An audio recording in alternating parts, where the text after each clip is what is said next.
Today, what we're going to do is we're going to talk about two decks. One of them, or both of them, actually being piloted in the autumn regionals in the USA by two very accomplished players. The first deck that we're going to be talking about is Michael Pramawat's regional winning deck, and he played Seismitoad.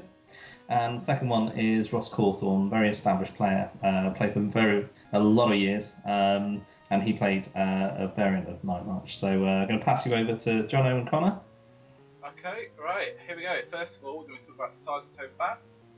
Now, Seismitoad Bats is a deck that Connor over here has had a lot of experience with. Oh, we should introduce ourselves properly. I am Jono, this is all Team PI. We are all based kind of in the Leicester, West Midlands area in the UK. Yeah, Midlands. Playing the card and Pokémon TCG card game. High-level competitive players. Freddie is a world competitor. I've been to Worlds once. Connor has done well at some big companies. Thanks. Potential.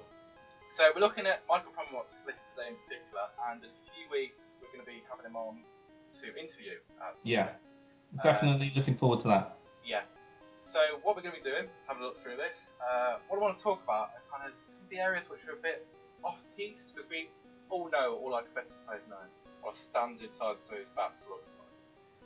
We should explain as well. Sorry, we should explain that this is for the expanded format as well. Oh yeah, sorry, this is for expanded because in the UK we've got expanded tournament starting next week. Is it next week? Yeah. Right. So next week. First expanded tournament is Sutton Coldfield, yeah, which is the 2nd of January. So next week. So this is expanded. Having a look, we've got Dedenne, which I like to begin with. Now, Dedenne is a really interesting card. For anyone that doesn't know, it's got, was it Mimic or something? It's got Entrainment. Entrainment, that's it. They should dig out two basics. Two basic Pokemon. Stick them on your bench. Now, that sounds pretty average these days. You know, you've got Bridget, which pulls out 3 basics on the bench. But for an attack, turn 1, that is really crucial, especially with Zubats in this deck. Go straight into Golbat turn 2. Devastating. Also, because Yveltal is taken over in a minute, we have to remember its second attack. What is its second attack, Connor? Energy short. There we go. Yeah, energy short. 20 damage times the amount of energy attached to the opponent's active Pokemon. So yep. Obviously something like Yveltal, on average I think 3-4 energy to either Ball or White Cyclone. Yeah. So with a Muscle Band on your Dedenne, you are hitting 200 damage due to weakness. Which is really big, so it knocks out Yveltal. And that's only for 1 energy as well. Yeah. So it's really big. So you're not losing much. Another thing which I think Mewtwo-EX isn't very standard, is it? In this kind of list. I think you see Mewtwo-EX more often than not in Toad-based decks. I know it was played a lot in standard format before rotation, just to sort of help with the mirror. Things like it was your win condition against Primal Groudon, when that was big. Because that had 4 energy attached to it, and you're hitting with a Muscle Band and a DC 120-ish damage, I think, something along those lines, 140. We should bring up as well that this deck won a regionals in October. I think it did well. Yeah, it was free breakthrough, I think it was. Houston Masters Division, top 8, definitely, but it did win, and it had a very well, the second place was none other than Jason Klaksinski, 3-time world champion. So this was a pretty solid deck, and as far as I could understand, although obviously we're going to be hearing more in the interview, it was something that it was a very close match in that final. But I think Dedenne was the star of the story. Does anyone remember what it beat in the final? What was Jason playing? We're going to find out. Right. We'll pop it in the video. But Jason, by the way, he ran. I can run through the list. Jason ran Archie's Blastoise. Austin Bentheimer was running Archie's Blastoise as well. There was another Archie's Blastoise. There was a Yveltal Darkrai. There was a Night March. Another Archie's Blastoise, and then Vileplume Regice. A lot of Archie's Blastoise around at the moment. Massive. You could definitely say Mewtwo is the MVP of the tournament in that case. Mm-hmm. Yeah, that's true. just due to the high amount of energy that Calio demands. I'm not sure on the list that were being played, but definitely Calio you're looking at 4 or 5 energy average. Yeah, I agree. With Mewtwo, that's definitely a big knockout if you attach a DC muscle band. Laser damage, hit the perfect knockout. Oh gosh, yeah. As soon as that Keldeo has got 5, muscle band, DCE, and a laser just hits it. Yeah. Silent Lab definitely also evens out that matchup. You cutting off Russian. This is true. Absolutely huge. Yeah. Because you can just Lysandre up a Blastoise and just stall them out for the rest of the game. Take out their Blastoise, can't touch any more energy. Yeah. Something that you do notice about this list. Yeah, Startling Megaphone is big as well. Getting rid of DCs, not DCs, Float Stones rather, muscle bands. Yeah. Focus Ash as well. Yes. Yeah. But I think a nice tech that Michael did play is the Silent Lab. Yeah. Definitely evens out a lot of matchups. Obviously, Calio cutting off your Russian so you can stall around that. Mewtwo-EX as well, as we just found out. Mewtwo-EX. Also, the free water energy, which I brought up, which is, whilst it's not unstandard, a lot of people just play 4 DC in these kind of decks. So it's interesting, but he went for the free water as well, for the potential grenade hammers. But I really liked it, because it gives you more options later on when 50 damage just isn't cutting it, even for bats damage. So I like that. It's obviously a good deck. It won the regionals on the day, beat Jason, so.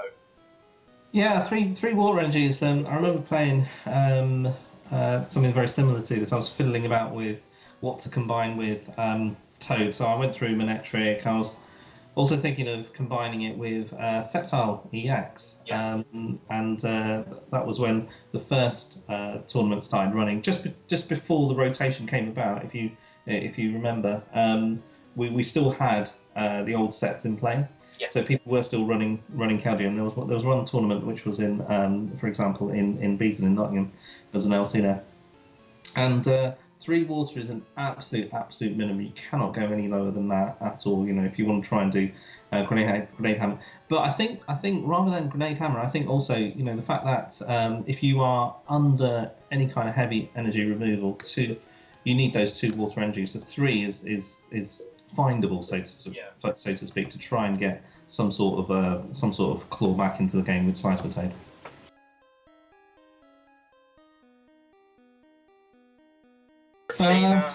Yes, I think Crobat is, when Crobat came about, everyone was just reeling off the days where we could just use multiple plus powers and so on and so forth. And then we also, we had just various things which were just adding damage across the board. And then Crobat, as soon as Crobat came out, everyone was like, "Oh my gosh, how powerful Crobat is." But I think as time has gone by, Crobat has just taken itself onto a completely new level. Crobat will just, the reason why you've got Crobat doing so well is it's absolutely devastates Psychic Weak decks. You cannot play, for example, Gallade, without being intimidated by a single Crobat with any energy on it, or no energy if there's a D-value in play, and a muscle band. All you need to do is just hit that 50 on Gallade. And Gallade is a really, really good deck as well. So Crobat just also softens up the mid game as well. So you just keep on throwing Crobats while you're just recovering, and then just finish off with whatever you need to, be it, I don't know, Evil Ball or X Ball or whatever. Crobat's just the ideal, and the amount of damage it just adds is just phenomenal. It kills off Fairies decks, for example, Aromateas. You just target that Spritzy, 20 easy with Golbat, and then just add 30 to it. So I wouldn't necessarily think, oh well, there are other partners. I just think Crobat is just so strong anyway. Yeah, traditionally, what do you think, Connor? What do you think? What about Bats? Yeah, what would you think Toad's best partner is still Bats or Garbodor now? I think it's definitely an argument between Giratina and Crobat. Obviously, back in standard format earlier on in the year, Garbodor and Slurpuff were both optimal choices for the deck. That was mainly due to Trump card, Lysandra's Trump card being in play. But because Slurp Off just allows you to draw through the entire deck in 2 to 3 turns. After doing all your plays, you just played Lysandre's trump card, took everything back. So it's a very, very strong deck. And obviously a variant of Toadpuff, Toad Shaymin. The guys of Team Custard Cream ended up topping UK Nationals with that deck. With a, I believe it was a 1-1 Slurpuff tech. Yeah, it was, yeah. I can't remember off the top of my head. But I do think now it is definitely an argument between the Bat line and Giratina. But I think it's more of a meta call, depending on which one you do play. Yeah, that's interesting. In my eyes, yeah. But I mean, obviously, due to playing Bats, I think due to a lot of the 4-rods in the deck, like Super Scoop Up and Hypnotoxic Laser that kind of come along, you don't have the room for Crushing Hammer. That's played in Giratina variants. So this is less disruption and denial, more control. Interesting. So obviously, it depends on which route you want to take Seismitoad down. Whether you want denial, being Seismitoad Giratina, or you want the more control aspect of Toad Bats. We can't deny it's as versatile as ever, and I've noticed that some people on their bank have been putting it down recently, trying to say that Seismitoad won't see much play. I think this I remember when Ancient Origins first came out and it was like, Seismitoad's dead due to Vespiquen. Yeah. But it just didn't happen. I mean, as soon as everyone caught on to Giratina, it just became such a strong partner for the deck, allowing the Vespiquen matchup to be around 75-25 in your favour. And we will be looking at Vespiquen matchup deck even not today, but I know in a future video we've got your list on our Vespiquen Flareon. Yeah, Vespiquen Flareon, definitely, yeah. This one question I've got is now you got the Jirachi out, the Stardust one. How does that change things with choice of this deck? Well, it's interesting because you think it would shut it down quite hard, wouldn't it? But do you remember Crobat EX at Nationals? I do, yeah. It discarded the special, didn't it? Yeah. The 13 discarded special. Yeah. Well, you combine that effect with Jirachi, and you've got immunity as well, and your Jirachi can just set off with any basic energy. So, I mean, the thing with Jirachi is, I don't think it will see play because you only get to use it once unless you play multiple Jirachi, because you're going to be training locking them anyway. So they're not going to get revived. They're not going to hit Super Scoop. I don't think there's any way of them getting that back if they keep up the trainer item locking. And all you've got to have is that DC, the Muscle Band, Hypnotoxic Laser for bat damage, and you kill with Jirachi anyway. So it's a Crobat drop and Hypnotoxic Laser with Verdant Blade finishes off with Jirachi. I mean, obviously, I think it's big because it gives your opponent 1 free turn of items. Well, that's only if they can't get the DC on that immediate turn. Yeah, of course, yeah. But the thing is, obviously, Jirachi's got that 1 turn of immunity from attacks. Yeah. Does Quaking Punch still go through? Because it's not affecting Jirachi, it's affecting the hand. So surely the item should still go through. Yeah. If that's the case, then Jirachi just doesn't really do anything for you. That's assuming that that's assuming that the DC. Well, obviously you hit DCE, Hypnotoxic Laser, Crobat.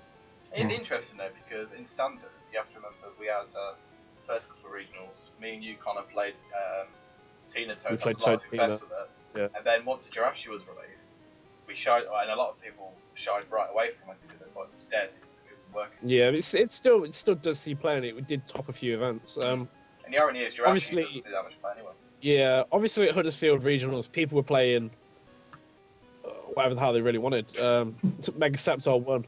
Yeah. For example, but in top 8, because you made cut, you hit Wailord. You hit Wailord. We were playing the 1 Bunnelby, but we took it out for Sacred Ash because we didn't think anyone was going to be playing Wailord. And Jono hit the only Wailord that was there on the day. No one expects the Wailord. No one expects the Wailord.